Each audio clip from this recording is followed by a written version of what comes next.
Tevez da solo, Tevez al limite dell'area, ma fuori tutti, Tevez, si apre la porta, Tevez, gol, da dietro, Pirlo dentro,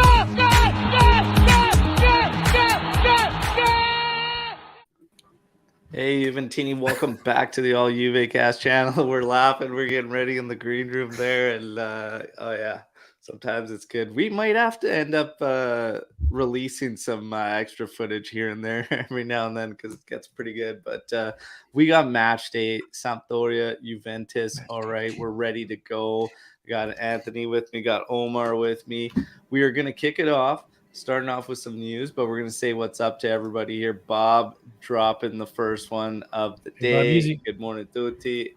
AJC and match day. Let's go. Luca's in here as well. We got Anish, we got Mohammed. Let's go. Rabiot starting.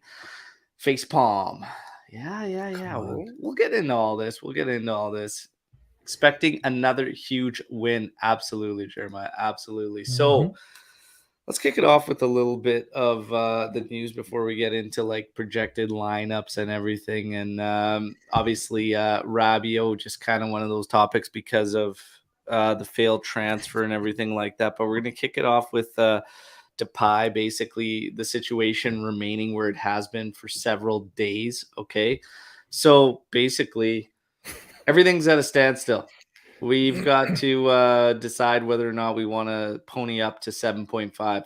Much to my surprise, I didn't think it would be an unpopular opinion, but it kind of seems as though it is. I said pony up. If it was going to be 5.5 over 2 years, he's won 7.5. You've gone through all this trouble, all this work. And for me, the drop-off in talent to the next guys up, Arnautovic, Milik. I don't even want to talk about Milik, okay? But that step down is drastic from like a Depay to even an Arnautovic, but two completely different styles. And for me, what comes into play, which would be more valuable to Juventus, is the versatility of Memphis Depay in comparison to like an Arnautovic, even a Milik. So for me, it's just get it done. Now, I was hit with, why would you pay starting money for a guy that's going to come in when everybody is healthy, isn't actually going to start? And then you have, he flopped at Barca, all this. Look, I'm not ready to bank on Keane and Sule. That's pretty much where it goes. And I see a big drop-off in Cuadrado. And if you guys have that faith in Cuadrado, good on you. But for me, I'm fine with paying him the 7.5. What is the point of freeing up 40 million in salary if when you need to splash and when there's those opportunities, you don't take advantage of it? The other thing is 7.5, it's 2-year term. There's like no risk for Juve.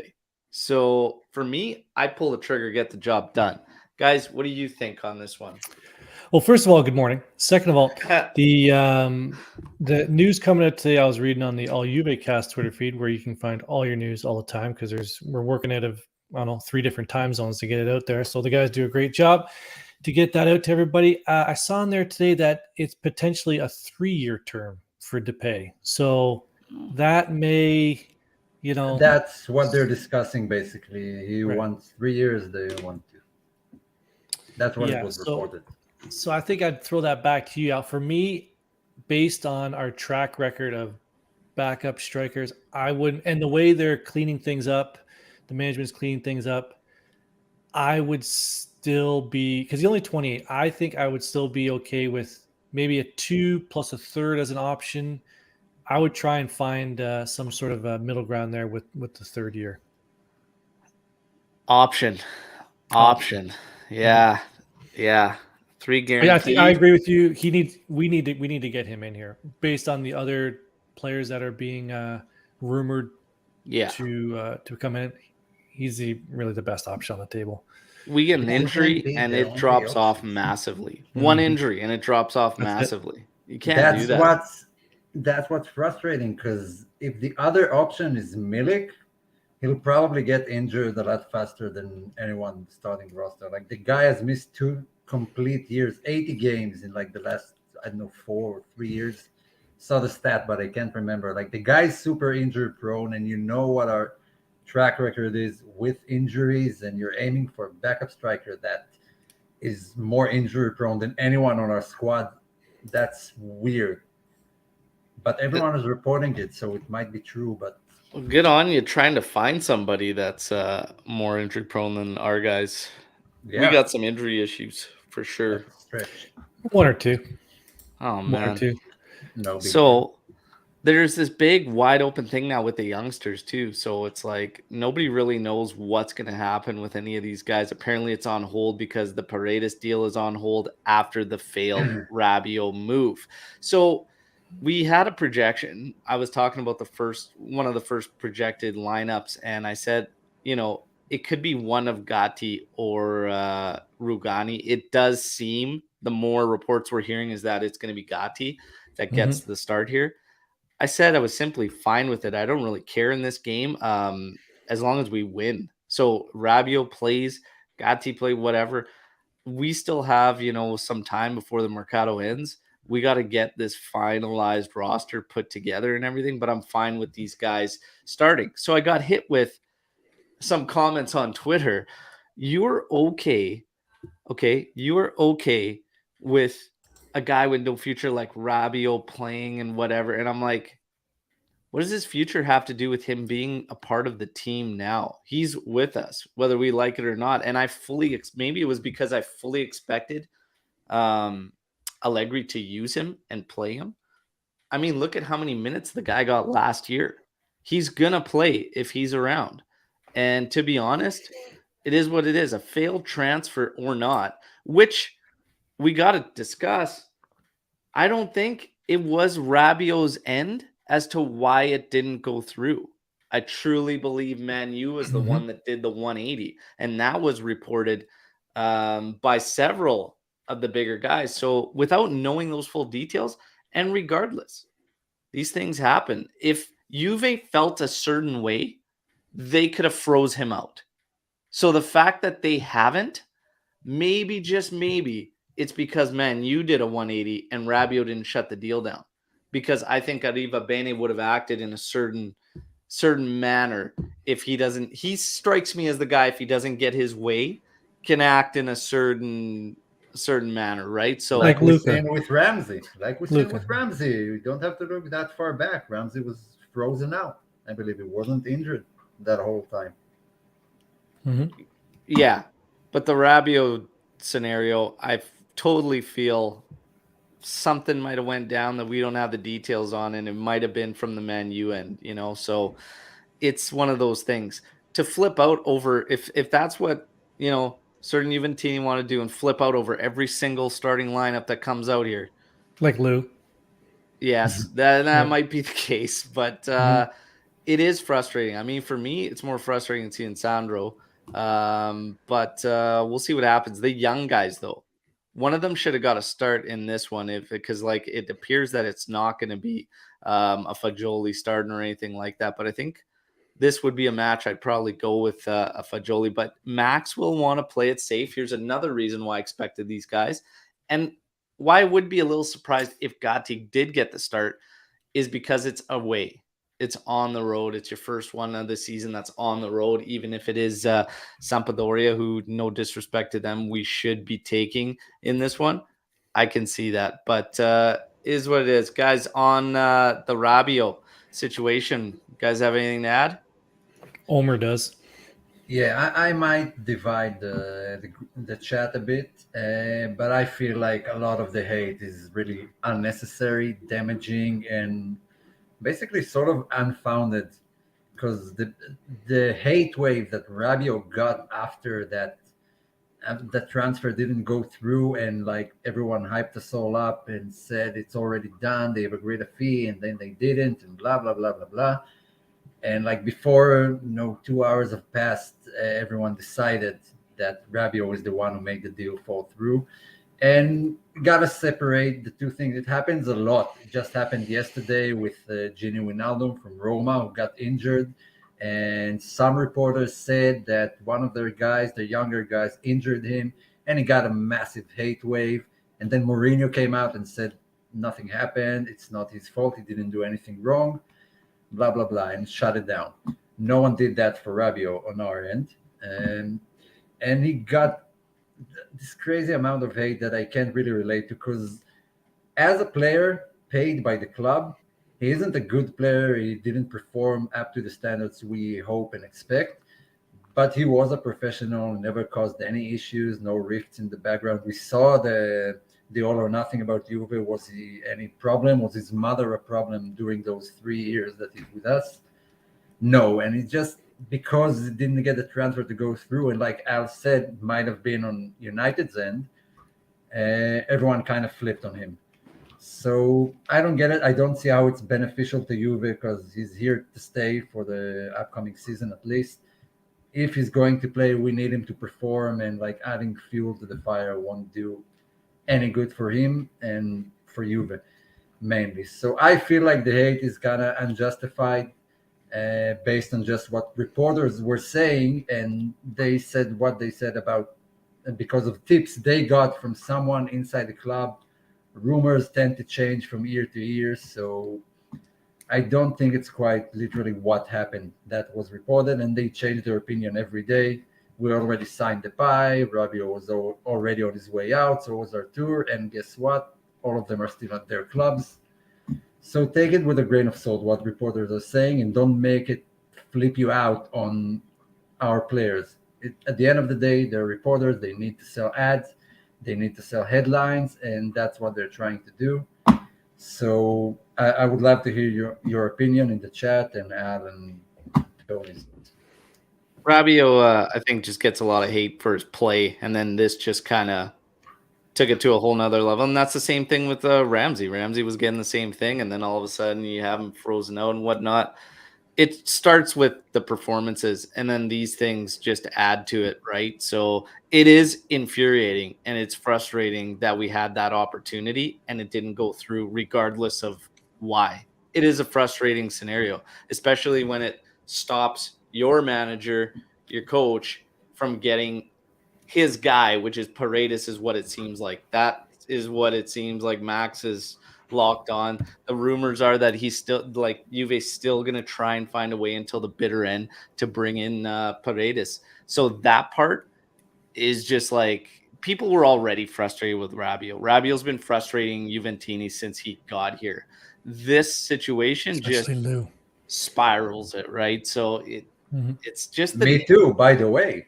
with sports, man. You know, you stay around long enough to become a villain sometimes. Allegri was close to that in his first tenure. And then He's close to that right now. why this there's been divide with Allegri since the last year of his first tenure. Now, Ant? Well, with the Rabiot deal, it's man, when you have another club involved and it's Juve sort of isn't involved in the whole transaction. It's more of the player, the agent, and the other team trying to get their side of the deal done. I don't know how much Juve could really push that. Like, what are they? Maybe, hey, we'll take a lower transfer fee. I know there was some messages out there. Hey, why doesn't Juve just lower the 17 or 18 million transfer fee to like 7 or 8 because Rabiot came on a free anyways. So it's a good point. I'm sure they were trying to get a deal done. If Allegri wanted Paredes that much, I guarantee you that Liva Ben and Cherubini were doing what they could to get it done. And then sometimes deals just fall through. So you just have to, you can't cry over business that falls through. You can't cry over spilt milk. So you got to move on. It's unfortunate that Max isn't getting his guy because we're going to hold him to that. We're going to hold him to the guys he brought in. And unfortunately, well, I think Rabiot is one of his guys. The amount that he plays under Allegri, I think he's one of Allegri's guys. Like he's going to start today. I will say this. Arthur is a much bigger problem than Rabiot. 10 times the problem. Like, this guy's flying under the radar for like people are so caught up and hung up on Rabiot that it's like Arthur is the bigger problem. And Arthur is the one that wants to leave Juve. Like he's had, like, we remember the dinner party fiasco with him and stuff, his injuries, he's overweight and out of shape right now. It's like, it's been one thing after another kind of thing with Arthur, and the gameplay just hasn't been to a level that we needed. Arthur is a much bigger problem than Adrian Rabiot Juventini. Like he Luca will is, and he disagree, wants but- to leave. Rabiot was open to leaving, but never expressed any, true desire to move on or anything. He was open to a challenge of going to the Premier League. Arthur is a big problem, and I've been saying this all last year when Juventini wanted him moved and moved this guy. I said, good luck with the money he's on. Good luck. So Juve's going to try to push. They're going to try to find a scenario where he can move on and we could bring Paredes in. But maybe, just maybe, we go into this season with more of the youngsters than we had anticipated, or some anticipated, because I wanted a couple names to stay. And right now, it looks like it could happen. It could happen. So we'll have to wait and see. But the Mercado's got about 9 days left. Getting tight. Be good. I'm going to ask you guys, I'm going to ask everyone in the live, okay? Does the Depay thing go through? Will Depay join Juventus before this deadline's over? I think he will. Omer says yes. Ant? I think it's too close to not happen. Because he has all indications that he has an agreement with Barcelona to release the contract. Now it's just a matter of, he might be he might be moving the goalpost a little bit on what his requirements are. I think Juventus is looking at their squad and they're going, we have nothing up top other than Dusan. So Allegri's probably saying, just get this done, please. Can we just get this done? So I think it's going to get done. Monblano is signing on it. Monblano said that he's coming to Juve. Just takes a bit of time. Monblano has been on fire this summer, not previous years, but this summer. I'll go with him at the moment. That's what it seems like. But I wouldn't be surprised if he doesn't make it. And if the deal does fall through. And then he loses, we lose, all sides lose. It just seems irrational to me. Yeah, we got a few yeses. Yeah. We got a few yeses and we got a few no's, so it's pretty pretty even there in the live chat. I think I don't know. My percentage has gone down a bit, but I think it will finalize and get through. The Paredes one. Are we gonna find a way to bring Paredes in? I don't think Paredes is coming in. I don't think that one's gonna happen. What if? Well, now with the latest rumors is that Zakaria could be going to Rome. If they find a move for Zakaria, then Paredes is just waiting. It's if we can find a deal there. So sitting at the train station. Yeah, I don't know. That's a tough one. But like his transfer kind of depends more on Rovella than on Zakaria. Oh, the Rovella hive. Well, no, it doesn't, because Rovella's going to go. There's like half the team's interested in him. Like they'll find a loan deal for Rovella. It's freeing up one of the bigger guys. So I don't think so. I think Rovella is going to stay. If they don't bring Paredes in, yeah. But if Paredes comes in, if they make room for Paredes, 100% Rovella would be going on loan. They're not going to keep both. But I said I don't think Paredes is coming in. That's why I think Rovella is staying. Yeah. But I'm saying, if there's that door's open, don't worry about the Monza thing falling through if it does, because Rovella will find a home for sure. Someone is going to leave. Some midfielder is going to leave. Rumors of McKennie to Dortmund. McKennie or Zakaria? This has been an interesting one when Dortmund we ask people. We'll ask everybody on the live here too. If you had to, gun to your head, move one of those guys, McKennie or Zakaria, who do you move on and why? I'm keeping McKennie 100%. Yeah. We got Zakaria for $5 million, and the latest rumors. Well, I'll just call them rumors because we don't know what's true or what's not. 20 to 25 million. But I would have broke into his apartment, packed up his stuff, and like met him at the bus station and say, "Sorry, man, you got to go." 25 million. I'm pretty shocked that you were even considering it, because they jumped the gun early in January.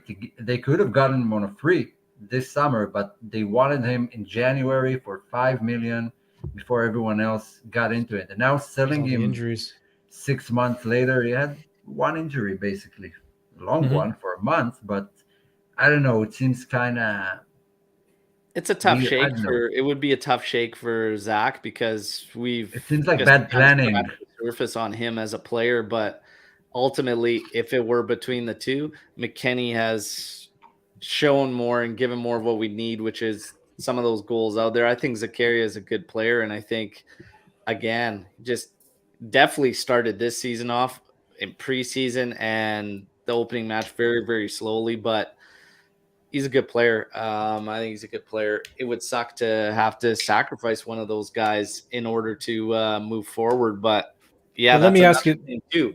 Do you Let me ask you even this. do you even do that if you've got a Rovella with you that can offer that changeup? Or I think this all stems on how much people believe in Locatelli playing as that Metzala and how much that helps the team. Because personally, I don't think it's going to be as groundbreaking and revolutionary as people think. But Ant, go ahead.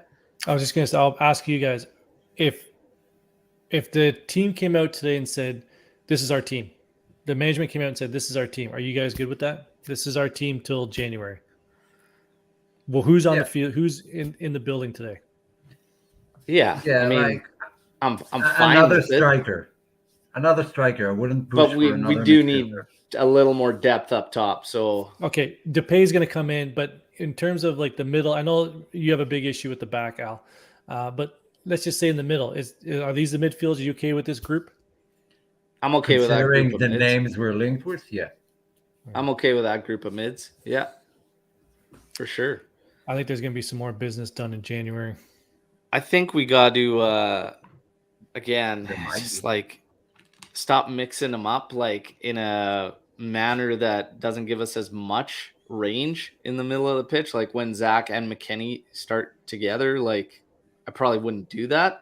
And Fajoli being around, like I think he gives you that variance in the middle of the park that we would need. Today seems like it might be McKennie and Rabiot, same type of scenario. So yeah, By it's the way, one of those things.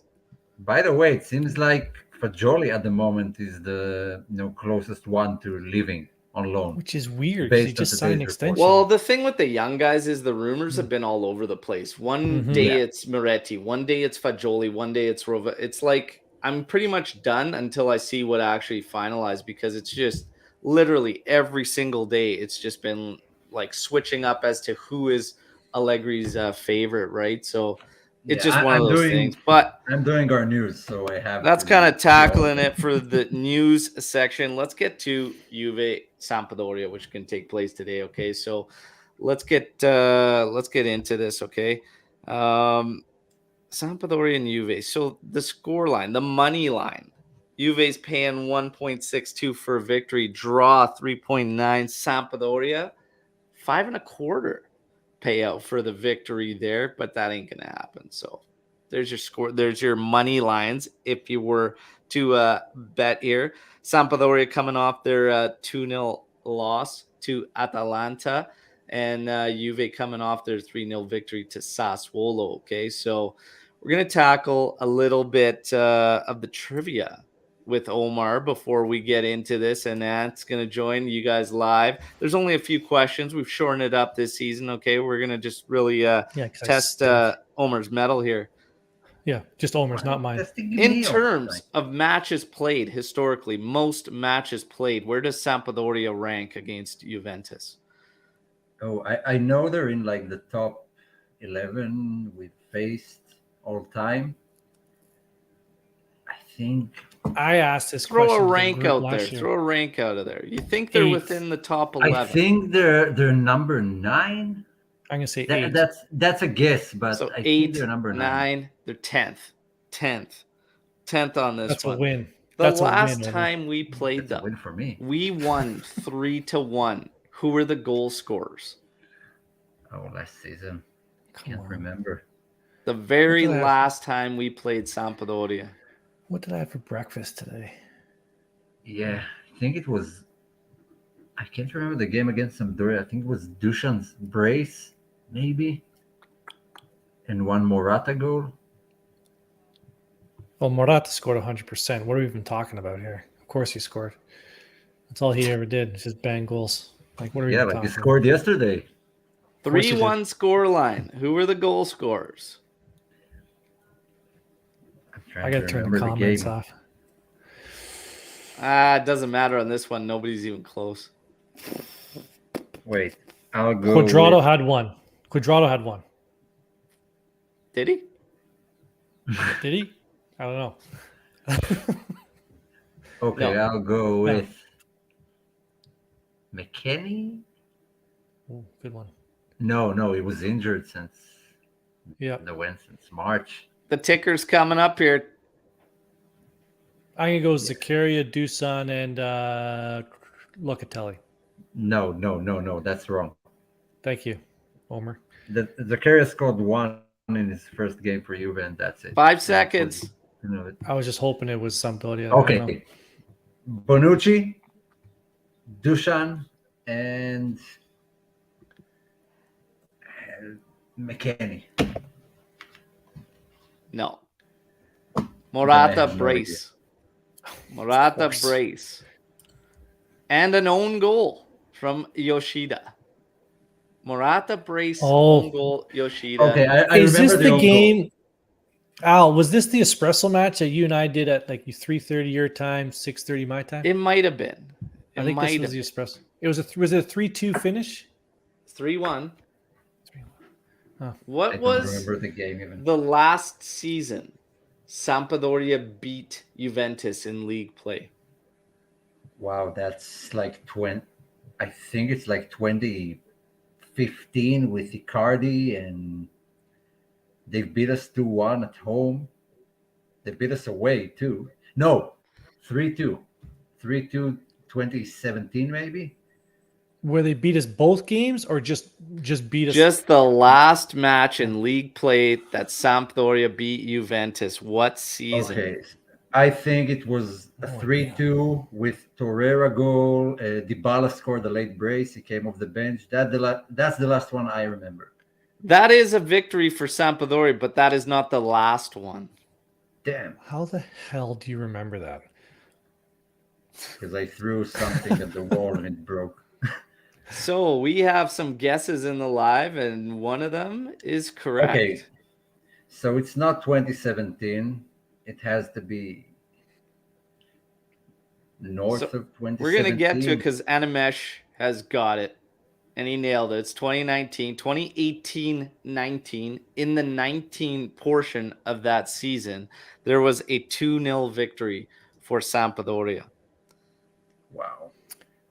That's Was the that the last Sarri Allegri season? No, it's the last Allegri's Allegri last season. season. With Yeah. Ronaldo. And your goal scorers were Defrel and Caprari. So there you go, nice. 2-0 Congratulations. for Sampdoria in that one. That's the last time, May 26, 2019, that they beat Juve. And hopefully that remains the same today, okay? And that is the last time they get it done. So going into this one, we got some lineups. We were talking about it earlier. Gatti. Mhm. We were going to talk about Gatti. We were going to talk about Rugani, who's going to get the start. The projection. There is a projected lineup out there that actually has Rugani in there, and then you'll see others that have Gatti. We wait and see for the official. But the rest is very much the same. Bremer, Danilo, Sandro, Perin, obviously in goal. The midfield appears like it's going to be McKennie, Locatelli, and Rabiot, and Kostic, Vlahovic, and Quadrado up top. Want to get your thoughts on this particular lineup? Should it be that? And you can enter in whoever you choose of Rugani or Gatti in there. Guys, lineups, what do you think looking at that one? I'll keep mine I short. actually, yeah. So go ahead. I'll just be short. Better than anything we finished off with last season. So really, there's no excuse to hump this dumpster fire team that we're playing today. No reason why we shouldn't 2-3 nothing. Okay. Better than anything we've sent out there. Omer? Yeah, I actually thought Danilo was going to start as a center back just based off preseason, and it's an away game, like you said. Gatti, Rugani. I thought Danilo was going to play. De Chilio on the right, Quadrado up top with Kostic and Vlahovic. The rest is like, I don't know. We should win it. I'll tell you what. Last podcast, before the game, I drank a beer during the match, and we won 3-0. So I'm going to change my drink from coffee to beer until we lose. So every podcast I do, I'm going to drink a beer during the podcast until Juve lose. So here's one for Juve win today. They are going to win, and I think it's going to be an impressive win of that. All right. That's what I'm betting on. So, okay. Omer's going to keep rolling with the beers. Drink 2 beers, Luca says. So maybe we'll score 6. Let's see how it goes. Luca's just trying to get me drunk. Dom's coming in there with the 2-1 for Juve. There you go. We're going to get close to predictions here. Look, as far as the lineups go, I would like to see, I mean, we talked about a little earlier, I'd like to see a little bit of a variance there in the middle of the park, like a Fagioli playing. I feel like maybe, I wasn't surprised that you'd see the Rabiot play just because of Max being safe. This is the first one away from home as well. Want to keep things rolling. We saw Milan and Atalanta draw there yesterday and whatnot. Juve's got to keep things rolling. This Sampdoria team, yeah, they're there for the taking. I expect 3 points regardless of who goes in there for the lineup. But at the back there, I thought this would be interesting at the back to give Gatti a start, though, too. But just being away from home and whatnot, I feel like Max was going to be safe and go with Rugani. So it'll be interesting to see if he does, in fact, give Gatti the go. Gatti and Bremer, I have no problems with. Bremer and Rugani, I have no problems with. Look, this Sampdoria side, Juve should be able to get the job done regardless of who plays in the middle and regardless of who plays at the back. So, is what it is. We've got to do that. And basically, yes, I mean, Ant's got his phrase there, they stink. Yeah, so I'd like to see Juve get this done, get it done in convincing fashion, and on we move. When you look at Sampdoria, we have someone that's provided a few slides if we're going to look at how we can take control this one. So Quadrado's on one side, Kostic is on the other. It's shaping up like a 4-3-3. Defensively, expect a 4-4-2 type shell. It's going to be anybody's guess of who is the other forward that kind of remains close up top, whether it's Quadrado or Kostic. It'll be interesting to see because that's how Max has been playing it. So be interesting to see. But we have, at Juve Analyst. Okay, so at Juve Analyst supplied with, it's really a good account on Twitter. I recommend following it. Just little breakdowns here and there tactically and some things to look for. Sampdoria was taken advantage of on a couple scenarios from Atalanta. How they were able to do that was basically Sampdoria's got some structural issues. They play this very strange, like a 4-1-4-1 type setup, but they lose structure quite easily. Here you see this happening immediately. So you've got 4, you'll have 4 at the back, another one off screen. Here's your 1, and then you have another 4 across the middle and your 1 up here. But the complete breakdown here between this midfield here opens up spaces. If you can switch field quick enough, like obviously Atalanta did there, and they took advantage on this play, getting a goal. You have to move the ball very, very quickly and switch field. You'll get Sampdoria moving all over the place. And then from here, it's just a mess. You could see the open players here and there. They've got man-to-man here for Cross's backside. So Sampdoria, structurally, is going to have some issues. Look for Kostic and Quadrado to try and take advantage of that, but it's all about the pace of play. Can Juve play with that type of tempo and pace? Absolutely, we can. Will we, though, right? So it's going to be one of those things. But Sampdoria, I mean, you watch them play in that kind of like they're sloppy and they're sloppy in their structure there and everything. And you see that happen quite a bit through that game against Atalanta. There will be opportunities in space for Juventus. They just got to come out of the gate hard. They got to play quick ball movement and not slow things down. We have this tendency to slow things down. All of last year, I was saying that all the time. Quicker. Let's see what we can do. I look forward to seeing Kostic start in this and see if he can be the one that exploits Sampdoria there. Your thoughts on what we were seeing there and Kostic? Will Kostic have a good impact on this one? What do you guys think? Omer. Yeah. I think he will. I think Sampdoria kind of lost some of their players that were there for a long time. Some of the more talented players, Yoshida, who was their CB for a long time, is not there. They lost Michael Damsgaard to someone in the Premier League. Their forward line is kind of pretty aging. I watched them, and they're not an organized team. I think Marco Giampaolo is one of the worst managers in Serie A. It's kind of amazing to me that he's still coaching at that level.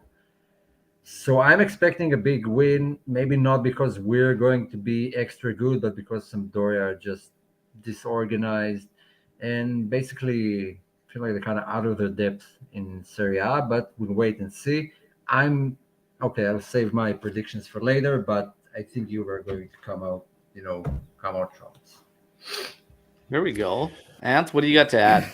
Yeah, I'm looking less at what Sampdoria is going to do and more what we're going to do in terms of, like you said, the pace of play and those. We tend to have those 7 to 8 minutes where we just, mentally shut off. Can we not have that? Can we go through a game where we pin them deep? I'd be okay with a 1-0 victory where they have 0 shots on net and we've pinned them deep the whole game. And we've, even if we only get like 10 or 11 shots total, but just like a comfortable game where they don't threaten at all. That's more so what I'm looking for when you play a team like this. Can we dictate the pace of play ourselves and not just have those mental lapses? That's the thing. I want to add to that Allegri once said, and he's right, that you can't press for 90 minutes. You can't play your game for 90 minutes, and you got to manage the minutes accordingly, when to, put your foot on the gas and when to just let go and let the other team. And that's what I feel that he's lost in the past season. He didn't know how to manage games properly, and the teams looked all over the place. So that's what I'm hoping to see, like good game management, know when to press, know when to put your foot in the gas, and know when to lay off, and let them just hold the ball and pass it backwards a bit. That's what I'm hoping to see this season and starting today, basically. Yeah. Kostic is going to be a big difference, I hope. I'm hoping Kostic can be a big difference. Yeah, I mean, we just saw a glimpse in the Sassuolo match and whatnot, but very, very lively, a lot of energy there, good work rate, is all things that were said by people that were very familiar with him as a player coming in. So hopefully he can make an impact and have his say on this match. I think he will. He could be an early shout for a man of the match in this one, because it's setting up based on what we kind of just showed you, one little snippet, but it happens all the time with Sampdoria. So look for his flank to be lively. Look for Quadrado's flank to be lively. It's going to all be about tempo and how we move that ball. Anthony's 100% right. We do go through matches where we have this period. It could be 10 minutes. It could be 12 minutes where we just have a complete lapse and shut right down. And it literally looks like day one out there. I call that day one football. And hopefully we don't get that today. It doesn't have to be press all the time. It doesn't have to be full on go, but it can't be that sloppy. That's for sure. So we will see. Luca's coming in here. What's Luca got here all of a sudden? What sort of season-long bet should we make where we get Ant Omer to shave their beards as wager? Holy Luca. Listen, I don't live in a frat house, all right? I don't do wagers for shaving heads or eyebrows. No, I'm not playing this game. Put the bong down. Shaved. Yeah, I haven't shaved for drink, what's it been now? 12 years. I don't drink beer out of a funnel. Completely. So. If Juve gets the double, would you shave? I will leave a beard. I will leave not a beard, a mustache. It's too late. No, Anthony, let's do that, okay? No. I'm willing to bet that if Dusan gets 27 goals this season, we leave our mustaches. Just the mustache? just the mustache. All right. I gotta do if you're- anything after the summer because I already have tan lines because of the beard. I can't be shaving the beard right now. I'm gonna look like a reverse Santa Well, Claus. it's an end of season bet, man. 27 goals. No, I don't drink beer out of a funnel, and I don't make those kind of bets. All right, Jeremiah. Napoli are doing extremely well and really playing as a team, shredding their Sure they opponents. are. Can Max get our team to gel and play together as a unit with an aggressive style of play? An aggressive style of play is the part that it doesn't necessarily suit Max, right? He's a lot more methodical in how he wants the team to play and everything. So I don't really know. I don't really pay too much. I pay attention to what other teams are doing, but I don't get too overboard with it too. I want to wait on this Napoli. Here's the thing with Napoli, okay? They always start off hot out of the gates. They always start Every off year. strong. Another thing is I want to wait till they play some opposition. Like let's wait Non-City until they B play team. some of the bigger dogs and then see if they can continue that way. It looks good so far. Their new signings contributing and whatnot.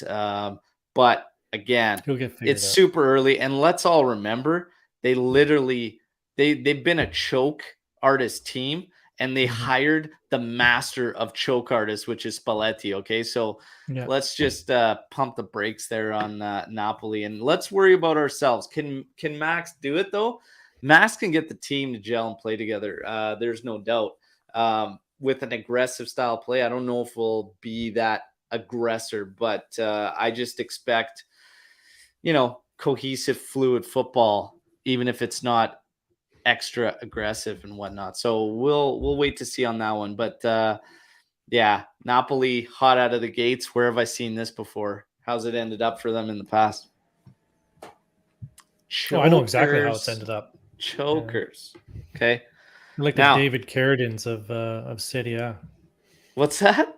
Nothing. Never mind. Keep moving. Oh, easy.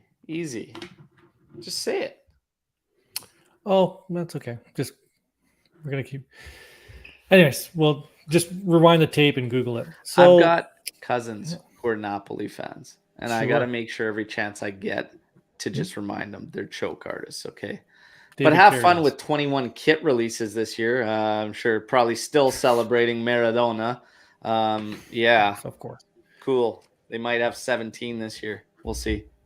Right. Now- so Luca are your got it. cousins part of the 4 fans Napoli have on Twitter? What? The Barbers? Are your cousins part of the 4 fans they No. have on Twitter? No. No. My Wow, cousins that's- actually, for Napoli fans, are not hypersensitive, which is actually great. So we can banter without, it turning into trying to find towels for their tears. They can actually take it. But yeah. This is spiraling out of control quickly. It is spiraling out of control. I hate Napoli, everybody. So anybody that's in the line, you can't figure it out. I hate Napoli. So in my family, there's some Inter. There's a couple cousins that like Inter, and then there's a group that support Napoli. It's me and 2 others, my dad, that support Juve. So there you go. Funny enough. Because of those cousins, I hate Napoli. Okay. Funny enough, on Twitter, and it's something that I don't know how this happens. Sort of our group with the Inter supporters, we seem to not really have any issues in general, right? You have Anthony down there in Australia, right? There's no real. We have an issue with their team, but really with the individuals, we never really have. Because it's like we're 2 Rottweilers just barking at each other. And Napoli are like a chihuahua on the side that's making a lot of noise.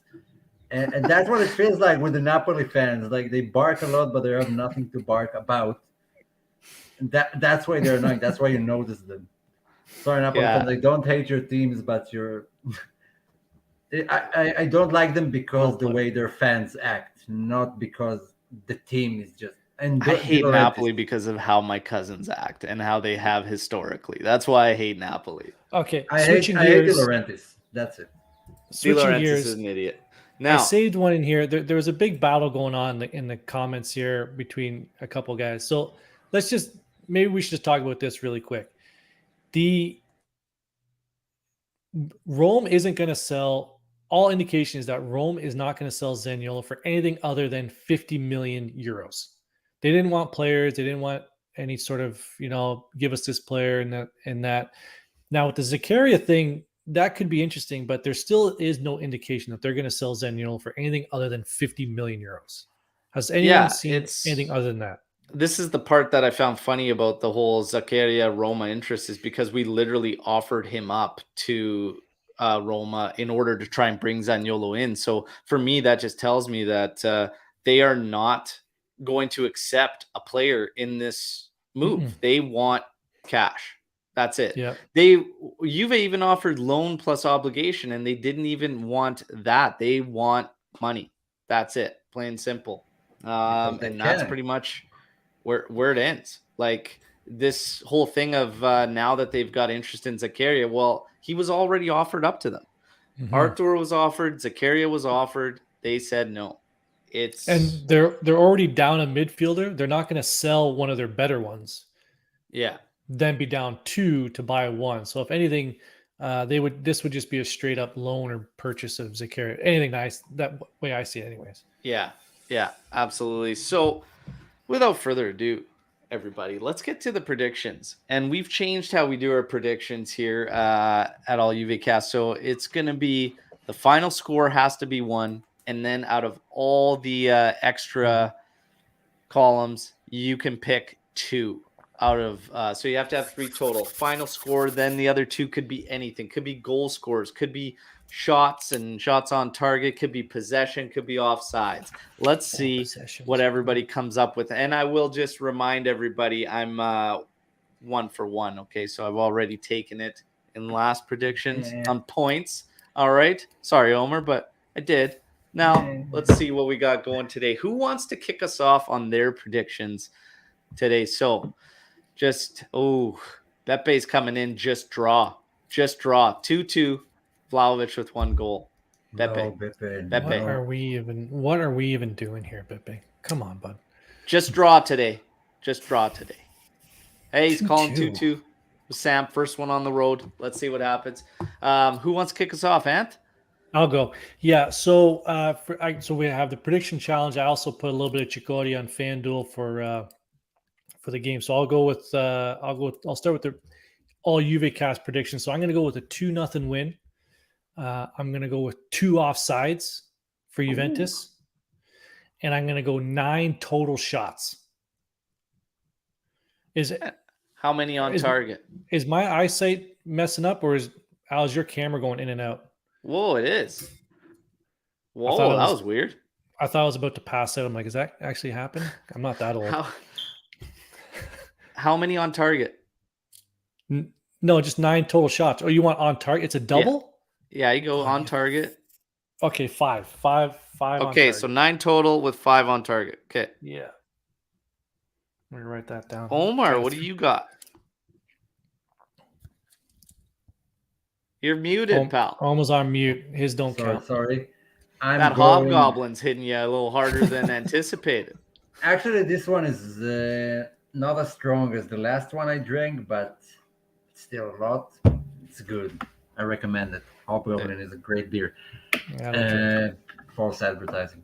Now, I'm going with a 4-0 win for Juve. I actually have some money on that too. And 5 corners for Juve. Is that an option? Can I do that? Corners? How many? I will accept it. I will accept it for Juve. And possession split 60-40 Juve. Man, did learn your lesson from last one with the possession split, eh? No, I didn't. That's what my wife keeps saying. I don't learn anything from the mistakes I make. So that's kind of who I am. Yeah, get used to that. So we got some 2-1. We got 2-1s. We got a lot of 2-0s. We got some 2-1s from Ryan here. Anthony coming in 2-0. We've got 4-1. So Jeremiah is following Omar's track. I apologize for Omar's track there, Jeremiah. He's got 13 attempts, 5 on target. Vlahovic, Bray, Zach 1. Bremer getting on the score sheet. 3-0. You give your 4-0, and Beppe says, Omar, my friend. Let's We'll see. talk I'm after the show, Beppe. Mhm. I'm going 2-1 Juve. I think we will concede 1 on the road here today. It's historically been a tough spot for Juve play and whatnot, but 2-1. Let's go 2-1. Get the job done. As my tiebreakers there, I'm going with a Vlahovic brace. Vlahovic to get both our goals. Who's this And guy? then I'm going to go. Let's shut that down right now. I don't need to see that right now when I'm making my predictions, okay? 2-1, Vlahovic brace, and my kicker will be. Last time I pretty much nailed the shots. I'm going to go with 13 total attempts for Juve with 6 being on target, okay? Playing the Price is Right game. All right, like to see it. Oh, yeah. Challenge accepted. 13 and 6, 2-1, Vlahovic brace. There we go. Guys, we just got to keep it rolling. Got to get the wins up. Pogba is expected this week to start hitting the pitch again, moving around with the ball. That's good. That's positive. It looks like Di Maria, we're going to have to wait till potentially after Roma. We'll wait and see. I heard a little bit of a blip about Chiesa, but it was worded very, very strangely. So I think it was kind of lost in translation. But Omer, maybe you could speak to the news on Chiesa's injury. Okay, so what I heard was that he's not going to make the Champions League list, which I think is pretty reasonable considering there's the World Cup, and then in January you can submit a new list, and he's not going to be available till October at the earliest. So that's what I heard. The second thing Monblano said is that they felt like they were like pushing him too fast, and they took like a step back and let him heal properly. That's the last thing that I heard. Makes sense. Interesting. So that was my fear, is that let's just think we got Kostic in, Cuadrado's still healthy. We brought Di Maria in. Unfortunately, he's out for whatever 20 to 30 days, but I don't think there's a big panic to get him back. I hope that there's not a big panic to get him back. And that makes the Depay thing even more critical then. It does. Yeah. If we're going to take a step back and kind of calm it down and slow it down further, because that has been a while. I mean, like, I get them taking it cautiously and taking it easy, but that's a while, man. That's a while. And we've seen guys come back quicker, but it is what it is. I don't want to see him have any setbacks once he does return, but it does, I think, ramp up a little more pressure closing out the Mercado. And an Arnautovic or a Milik, you got your Vice Vlahovic, but one of them shouldn't even be considered, and that's Milik. But you get Arnautovic, you still, I don't know, like Keane coming off a wing, playing as a wing, hasn't looked very good for us. So it's going to be interesting to see how things wrap up, 9 days away from the deadline. We'll see what Juve can do there. But the Chiesa thing, they're slowing things down. There's also, I saw a lot of Juventini thinking about Rugani potentially starting here. Sampdoria was one of the teams that was after Rugani as well. So people are thinking, hey, maybe a showcase to try and get that deal over the line. I don't think so. I don't think that would be the case, because I think Milenkovic was really the only outside option outside of Bremer after Bremer joined. So I don't see us getting a center back. So I don't see us moving Rugani anymore this deep into the deadline. Yeah, I don't see you even 9 days into the deadline moving someone from a position where basically missing someone. Yeah. It just like doesn't. If they don't have anyone lined up. Yeah, the Juventini that were thinking, that might be the case, and they might be doing that. I don't see it happening. Not this late anymore. So no center back. I still get that a lot on the daily update videos. Center back. What's happening at center back? Nothing. I don't expect anything happening further on at center back. Left back position, same thing. It's been nothing, and I don't expect anything at left back position. If we wrap things up here, one forward, one mid, potentially Paredes if we could see some of these other deals across the line, and that's the big question mark. But Arriva Bene and whatnot, interesting because we were talking about the Rabiot situation and how he would react to things like that. And I think the fact that Juve hasn't reacted in any certain manner other than just, okay, we're using him now, he's with us for the rest of this year, tells us that it wasn't Rabiot's end that shut it down. It kind of tells me that anyways. Do you think Arriva Bene would have put pressure, and do you think Max would have even froze him out if it was, in fact, from Rabiot's end? Or do you think Max would use him anyways due to what we have going on in mid? I think he would. I don't think the transfer falling down was Rabiot's fault. I think every logical team that has the money and saw an option to get Casemiro, who's probably the best at his role. But I asked a different question. Question. I said, if he were the one to break it down, do you think Max would freeze him out? And do you think Arriva Bene would want to freeze him out if he openly shut things down on his part? Because I can see Arthur frozen out. I could see Ramsey being frozen out, playing for his national team, but doesn't play for Juve. That was a cover story. I don't think Arriva Bene is afraid of doing that in any way. And Ramsey was on the same salary as Rabiot, so it's not even a money issue. So I totally see him doing that if that was the case. Yeah. No, completely disagree. I don't think, he's played an average of 43 games over the past 3 years. He's a fit, able player. He, like what Omer was saying before, there's no indication that he causes any issues in the locker room. Al, you had something different to say in the green room before the show, which is probably also true. But no, they wouldn't have frozen him out. This whole situation seemed to me like, hey, there is an offer. Can you go out with your agent to see if there's any offers out there? They found one. They couldn't get a deal done. He comes back.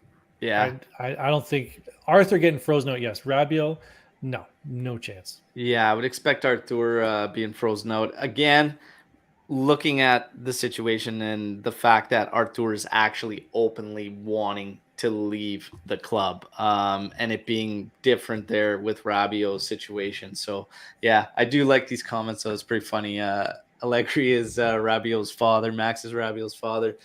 Yeah, we'll see. But I think with this team too, and what's going on with training and the muscular injuries and everything like that, unbelievable. Rabiot comes into play more than ever, unfortunately. Whether a lot of us want to or not, he does. What I don't want to see is I didn't want us to get into a situation where we maybe don't move forward, since Rabiot is obviously on his last contract here, where we don't move forward with one of the young guys because of it. That's the situation I don't want to come to, whether it be Rabiot or Arthur, because honestly, neither one's going to be part of the future. And I think it would be more beneficial for these young guys to get minutes with us. Get these minutes with us, no matter how many minutes they are or whatnot. But especially a guy like Rovella, who's had seasons under his belt in Serie A, like I'd be okay with him being the change-up to Locatelli at Regista this season. I'd be fine with that. Fagioli, I think Fagioli should be staying. And I'm even arguing for him in these lineups where we're seeing Zakaria on one side, McKennie on the other, Rabiot on one side, McKennie on the other. I'm still making the shout that Fagioli's got a place in there with that given lineup because he offers us a change that those other guys can't. Do you guys agree with that? Or do you think, it should be the more established guys, Rabiot, McKennie, whatnot? Or do you think I'm right in saying that he offers that variance and should be given those minutes? Go ahead, Ant. I'll start off with saying I agree with you. Yes, I think the young guys should be getting the minutes. We're still in a transition period here, right? It's funny because you still have Sandro and Rabiot. They're on the last year of their contract. They're able bodies who, maybe they can't quite execute what Max wants, but they know what Max wants, and Max somewhat trusts them to do what he needs to get done. Now there's different sides to say if they actually do what he wants, but he has a level of trust in them that he may not have in the younger players. But there's still one more year. Like it's a funny balance. How do you bring the young guys in who aren't so used to what Max wants, and they are going to make mistakes, and you have to be prepared for them making mistakes.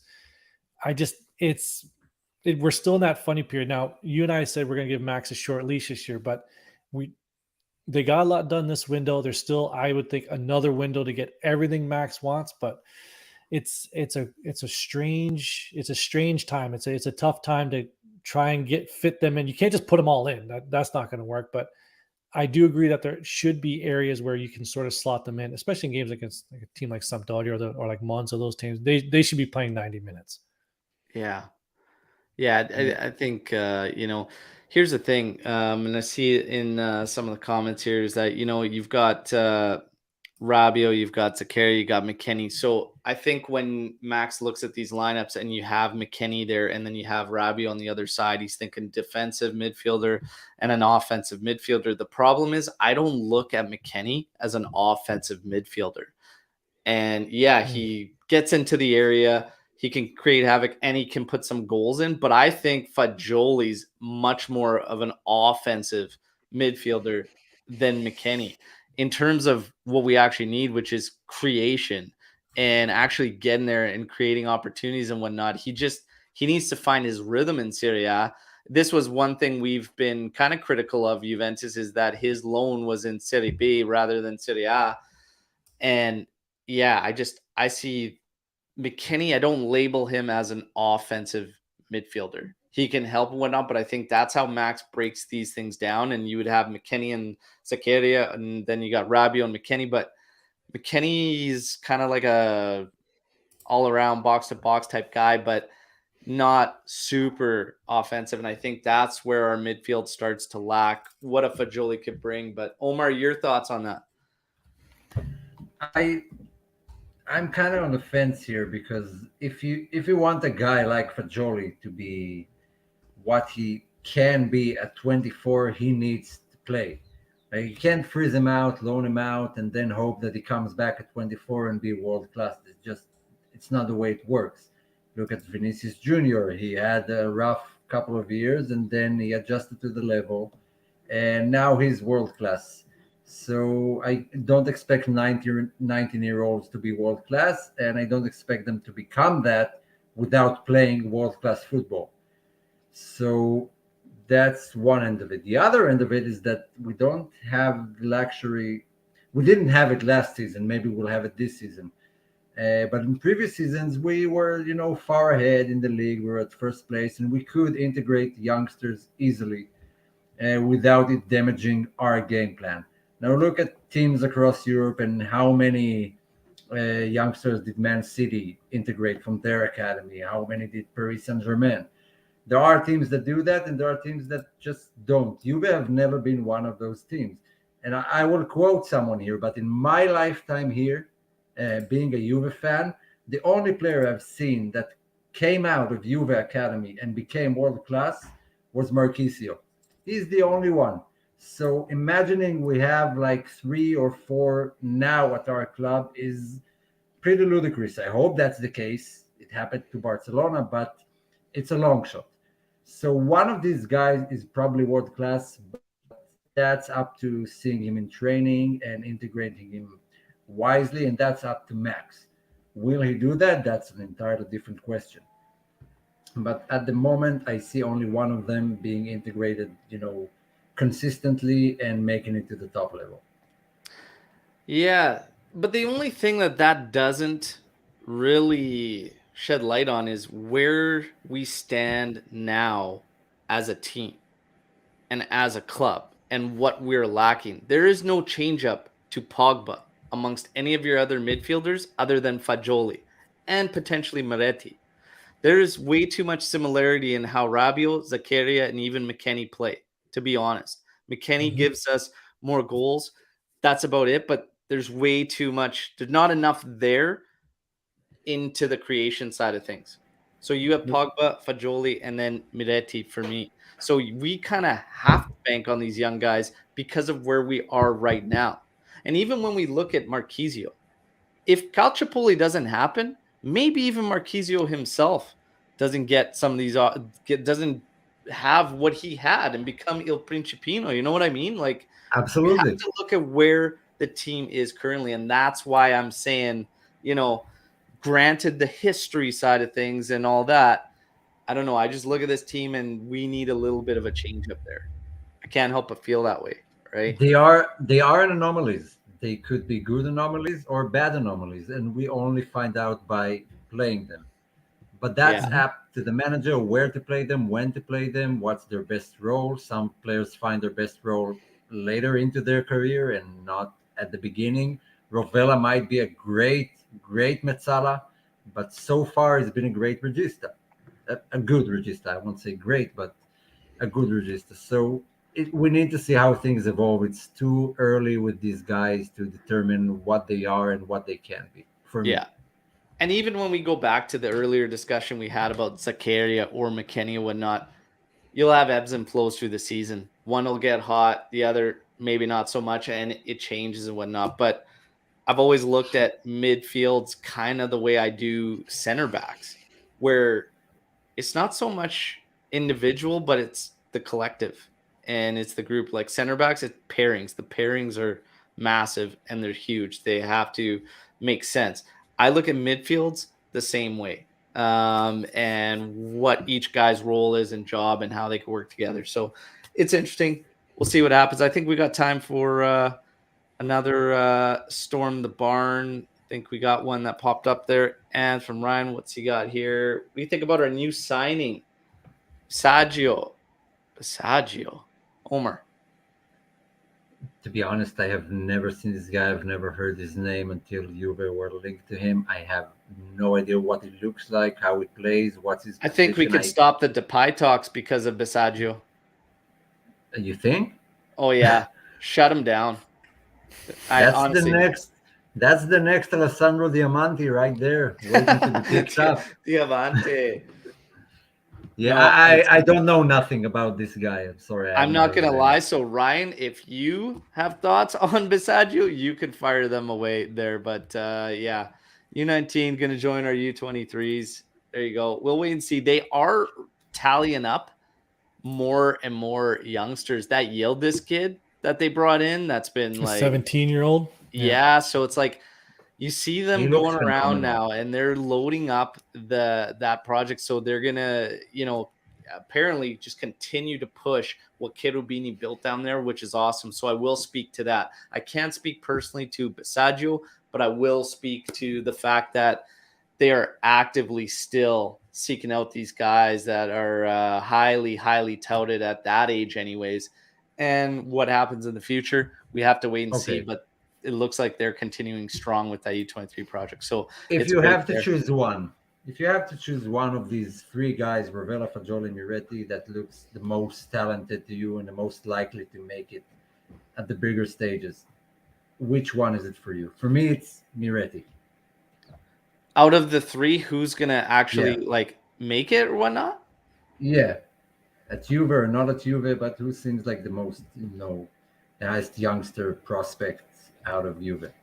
See, it's tough because I feel like all different ages too. I feel like the path is going to be what helps, and not knowing what the game plan is, what the path is, but like Rovella for me, man, as a regista is like it's there. It is literally there. Mm-hmm. It's just a matter of like execution things here and there, but sometimes that execution that's failed where he was ragged on in this preseason, I didn't see it as like failed execution, more as lack of chemistry with the actual guys he's trying to link up with. But I don't know, man. I think Rovella, man, as a regista, he's just that's an answer. Man. And I liked what he was doing at Genoa too. Like, but Miretti, the thing with him is how calm he is.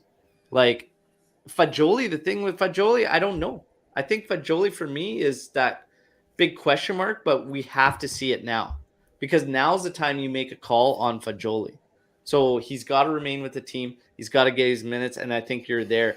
With Miretti, he could go out on loan and get more minutes, and then we can have more of an insight. But how calm and cool he is on the ball and his touch and everything, like, I don't know. And it's saying something because Fagioli was Max's boy, and Allegri pushed for Fagioli young on at early age and everything, and was saying, hey, keep eyes on this guy. Like, this, my guy, he's good, really, really strong player. But Miretti's kind of almost instantly seems to be the favorite amongst these youngsters. But I think Rovella can really do some damage. And even with the Azzurri, the U21s, whatnot, like, he's solid, man. Yeah, there has to be a reason why Max insists on keeping him. Miretti, like, it's not a coincidence. They see something in him. And what is your answer? Oh, as soon as you asked the question, for me, it wasn't even close. It's Rovella of the three. Miretti's still only 18. You know, maybe has a bright future. I don't know. But if you said you got to put one in and like put him in his proper position, the one that he shines, it looks like I can trust to know that he's going to do what has to get done is Rovella. And for me, it's not even close. Yeah. Not to say that the other two aren't good players.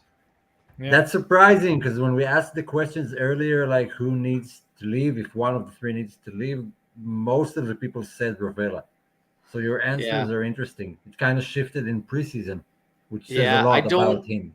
And based on what this team needs now, or like the holes, like what we need, I think Rovella would be the one that would have to stay.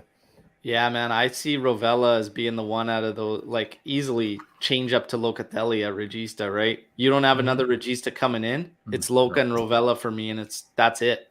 Mm-hmm. So we'll see.